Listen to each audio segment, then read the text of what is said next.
My name is Paul. I'm a Brussels-based professor, and I'm one of the organizing members of this conference. It's a very complicated conference. It's a very long one, but I hope you find it an interesting one. There's a program, and it takes some time to study it. 60 panels, a lot of speakers, a lot of parallel sessions, and we hope there is some frustration now and then, because that would mean that we can program 2 good panels at least at once, and that's and our objective is to organize 60 good panels. CPDP is a non-profit platform. 20 universities, they're all on the back, are supporting it as an academic infrastructure, but it's a multi-stakeholder conference. So if you have a feeling that a panel is one-dimensional, tell us, because that would mean the panel isn't good. There should be a plurality of voices, gender, disciplines, in a panel of nationalities. There should be corporates, political activists, policymakers, lawyers, computer scientists, not all in one panel, because that's, but overall there should be a feeling that all privacy voices are heard. And that's the objective of CPDP. There is no keynote idea in this. Privacy is an issue for many of us, for all of us. We could all be a keynote speaker. We're all speakers. So it's a quite of egalitarian approach to the diversity of professionals involved in privacy. That's CPDP, and I hope we get that far. One of the founding fathers of CPDP was Caspar Bowden, then working for Microsoft. He was member of the scientific committee of CPDP, and he was one of the visionaries that understood these kind of conferences are very needed also in this town where policy is made, and where all voices that should impact on policy should be heard. And I think if CPDP is one thing, it's most of all a Brussels conference, bringing the EU data protection community of Brussels in its diversity on one platform. So welcome, this is Brussels speaking. We are going to have, the morning sessions are usually a bit more ambitious, a little bit longer. They should fully realize this interdisciplinary ideal that we all have. We asked the first morning session organizer, Daniel Lemetailler, to give us 10 minutes more, because sadly, the Caspar Bowden, the person I just mentioned, passed away last year. And we have 3 good friends of Caspar, Simon Davies, Charles Rapp, and Malavika, who are gonna share with you and with me 10 minutes to commemorate Caspar Bowden. I give the floor to Malavika first.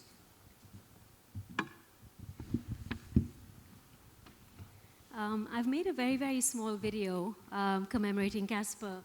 And when you look at it, you're probably going to be very relieved that I've stuck to being a privacy lawyer. This isn't going to win any Oscars anytime soon.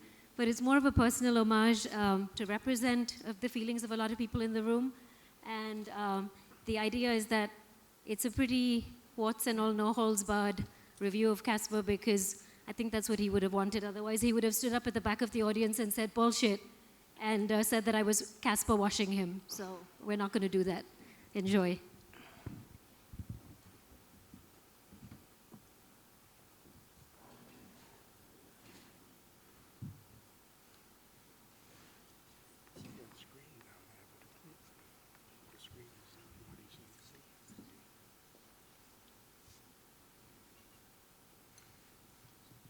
Mr. Bowden has prepared a study for the European Parliament, which you find on your desks, with the title "The US Surveillance Programs and Their Impact on EU Citizens' Fundamental Rights." He will give a short introduction to the paper, and then we'll open the floor to... You're not going to give a short, you're going to give a long introduction to your paper. I'm not going to give an introduction at all. I'm going to assume members have read it. That's a wild assumption. Okay. They bought a whole lot of encryption, blah, blah, blah, from the industry that said, yes, of course we protect it. It's encrypted, isn't it? And yes, we have very good security measures and security policies. Of course, it's impossible. In fact, the cloud is more secure. When Snowden happened, the Parliament phoned me up and said, Caspar, it's all true.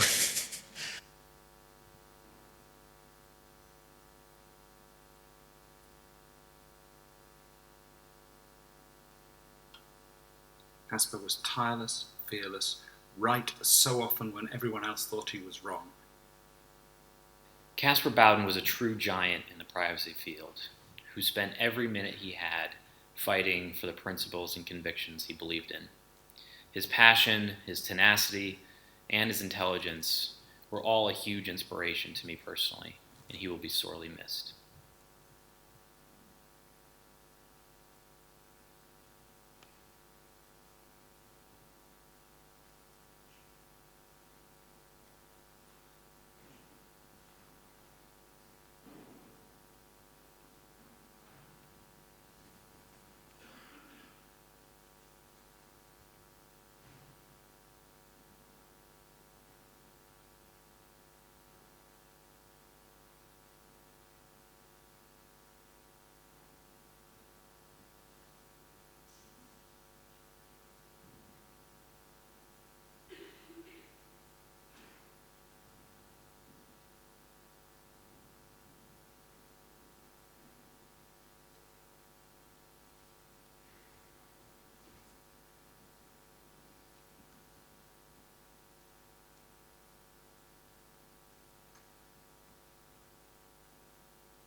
I got that 6 hours ago from Edward Snowden, which is why it's lower on the production values than it could have been.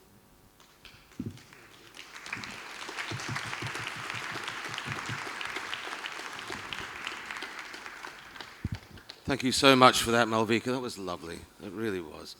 I'm Simon Davies. I'm an old friend of Caspar's, colleague going back nearly 20 years.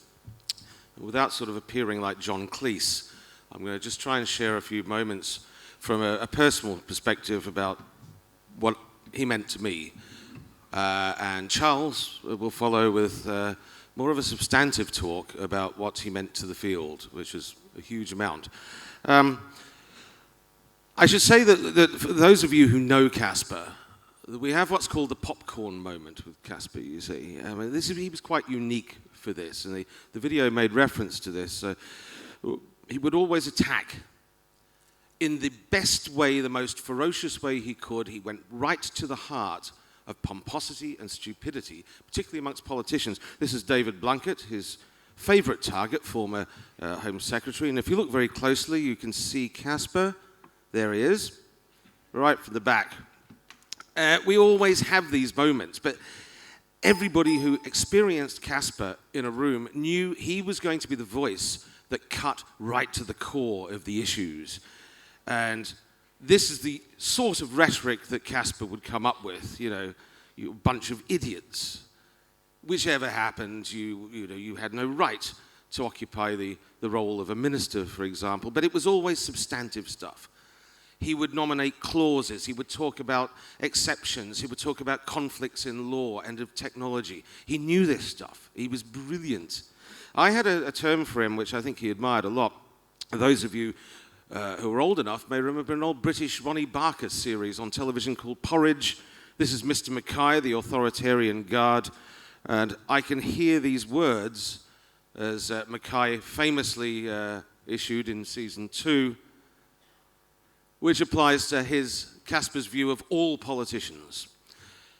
Ministers' staff used to bring me routinely at the London School of Economics and say, Caspar Bowden's not going to be there, is he? I mean, the minister wants to know, is Caspar going to be there? And you can bet if Caspar was going to be there, the minister would find an excuse not to turn up. And I just want to give you just a quick anecdote, which I think exemplifies Caspar the man. This is how Caspar views his evenings. Most serious issues went till about 3 in the morning. They were things like, for example, how do we deal with crypto regulation post 9/11? But occasionally, and this happened to us just after 9/11, we had a totally fucked up situation night. And the next day I had to give a keynote in the Parliament, one of the first encryption conferences at the Parliament. And he had to drive me to Stansted the next day, Stansted Airport. This is the PR photo of Stansted. That's actually what it looks like. And but we missed the turning, or he missed the turning, and we were late. Now, you see, most people, if the gate is closed, most people would say, that's fine, I accept it, they'll take it on the chin and go home, but not Caspar. He virtually closed down Stansted. He raised the issue with the staff, he called them idiots, he said the policies were stupid. He said, here is a man who has to talk in Brussels. The plane is at the gate. I demand that someone call the pilot. This is an idiotic policy. He was yelling this across the terminal. Right? But this is Caspar. He was the unreasonable man. There was no reasoning with Caspar. If a policy was idiotic and could not be shifted, then the people responsible for upholding that were also idiots. So the police got involved. This is the PR shot of the police. Well, this is what they really are. And we didn't want this sort of situation to emerge again in Stansted. So in the 2 minutes it took for the police to arrive, after, believe me, and he had really pissed off a lot of people in Stansted by this point, it only taken him 3 minutes to probably infuriate 40 staff. So we made a quick getaway. I said, look, I'll stay here. I'll be the decoy, okay? When the police arrive, I'll play dumb. So there's our getaway. We looked at behavior recognition and number plate recognition systems, CCTV, and we figured that's the route out of Stansted. But here's the thing. That was fun. He screwed over the airport on principle because it was a bad policy that did not make sense. But you know what? The next day, he went and turned himself into the police. Because this is the sort of man he was. Yes, he stood for the principle, standing up against stupidity, idiocy. But he was a man of principle. He wanted to do the right thing. And that, I think, is the hallmark of his life. He stood for what was great, what was good. He was a man of process and integrity. And, well, you will be missed, Caspar.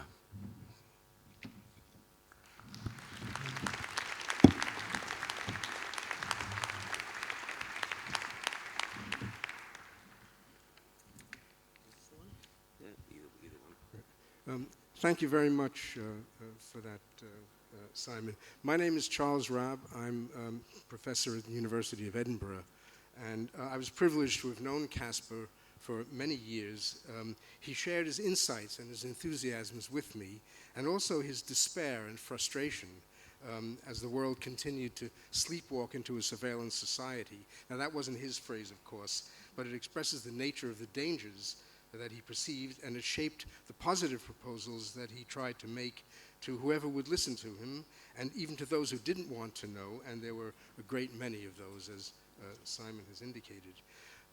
Caspar's and my paths crossed many times during his years at the Foundation for Information Policy Research, and then at Microsoft, and then after Microsoft, and so on. We met at conferences like this one. We met at seminars, in policy corridors in London, in meeting rooms, and over private dinners. And I don't know why Caspar actually bothered with the likes of me, but he was always keen to explain and to alert me to the things that he had discovered about the obscure and deceptive ways in which legislation was written, various clauses that you saw in one of the slides. He also had learned a lot and knew inside and out how information and communication systems worked, about the technical possibilities of things like anonymization and data security and much more. And that, of course, is how he was best known in his public life. As an extremely well-informed critic and gadfly, a person who saw no reason why these privacy dangers should be tolerated, and as one who tried to get legislators and regulators and IT companies to do better than they wanted to do in order to preserve our rights and our freedoms. And he was quite right to criticize the low level of technical understanding that he found in the policymaking and regulation community, and he was conspicuously active in advising on legislation where his technical knowledge could be very effective. Now, Caspar's abrasiveness, as we saw in so many four-letter words, is well known, and I had many occasions in which to observe these provocative interventions at close hands and in different situations. For example, in meetings that we both were part of in the United Kingdom Home Office concerning identity cards of blessed memory, in the scientific committee of this conference, CPDP, and in giving evidence, as we did side by side on one occasion at least, to parliamentary committees in London on topics like safe harbor, and in conferences where important platform speakers, people who would come up on platforms like this and give talks, where they were shading the truth as Caspar saw it and deserved to be made uncomfortable by popcorn moments, as we heard. And I sometimes wondered, however, whether there were not more effective ways of getting his message across, but I never thought that Caspar's points were wrong or particularly unfair. And I always thought that Caspar would have made an important contribution to academic life, which he respected greatly. He sought my advice about that. He sought many people's advice about that, even though his lack of formal qualifications. He went to Cambridge, but he graduated without a degree, or he left without a degree. And that meant that universities, such as they are these days, would have had a very hard time taking him into their fold, or indeed keeping him there. I know he regretted that lack of opportunity, and I wished I could have done something about that. And in the course of time, I believe, Caspar would have found a place in academia, giving him some measure of personal security, which he never really had, and a platform for his work. But alas, it was not to be. Nor, unfortunately, was he able to take up, just last summer, our invitation for him to give a prominent keynote talk in the Summer School on Privacy and Identity Management, which was organized in Edinburgh by IFIP, by CRISP, which is a center that I run, and by the Edinburgh School of Informatics. Let me turn to the lighter side, just for the last bit of my presentation. Caspar enjoyed good dinners, and he was a very fine table companion, with an infectious and critical sense of humor and a very famous laugh. He also had a hinterland of interests. I will always remember the time that he and I decided, this is in Madrid, to split off from the main group of conference delegates. This is the International Data Protection Commissioners Conference, and we were treated to a private tour, the whole conference, through the Prado Museum. And Caspar and I were sort of at the back of it, and we decided, well, the hell with this, let's split off and walk privately through the wonderful corridors of the Prado by ourselves, a rare privilege, and to converse about different paintings and to share the knowledge that we each had about the pictures. And that was a rare moment of seeing, as it were, Caspar offline and relaxed and being very engaging and interesting in something far away from the area of privacy, data protection, and technologies. I was unfortunately unable to attend his memorable, I'm told, birthday celebration and fireworks a few years ago in France at his home. Maybe Simon was there, I don't know. But I heard that it was really quite some party. Well, we all owe Caspar so much, and we must find ways of keeping not only his memory alive, but also to find practical ways of encouraging others to follow his example and to keep up the pressure, but always based upon knowledge and not simply opinion. He is very sorely missed as a friend and as a colleague. Thank you very much.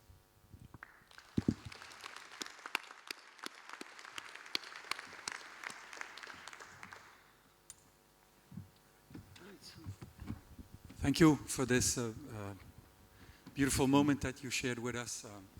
Ladies and gentlemen, let's go back to privacy and data protection. There is a panel that should come up on stage, and there are 3 friends that should go off stage. And in the meantime, I just want to inform you that, like last year, we have a beautiful app.